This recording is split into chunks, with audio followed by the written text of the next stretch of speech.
Remixing your own videos is the best way to get views, but you also get views by doing this too. Wait till the end of the video to find out what that is. So, what are the pros and cons of remixing your own video?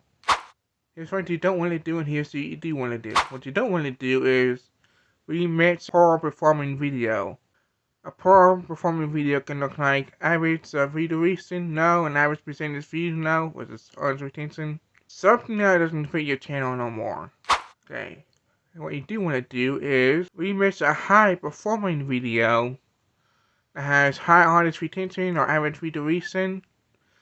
Put one of the best parts of that video onto YouTube Short Remix. So you remixing the best part of that video, and then I was bringing more views into that video because YouTube gives people the chance to watch the whole video from the short form video. Alright, now what you've been waiting for is, I'm going to tell you the do's and don'ts of this too, so stay tuned. What you also can do is remix other people's video, and that is, you can cut somebody else's video and respond to it. I haven't done this yet, and I'm planning to.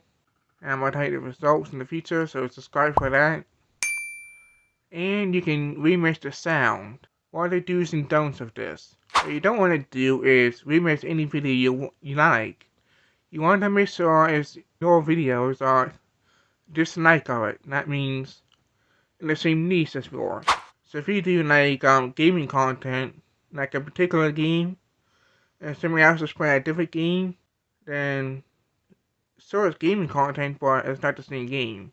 So what you do want to do is look at, you probably subscribe to people already that are in your niche.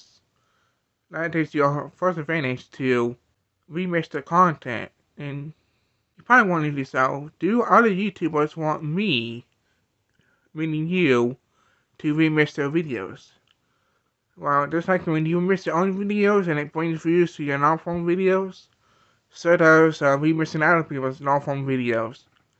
Fun fact, you can also remix shorts too, for only 15 seconds. YouTube may change this in the future, so stay tuned for that. I hope they do. YouTube thinks you like this video, so go ahead and watch that, and I'll see you there.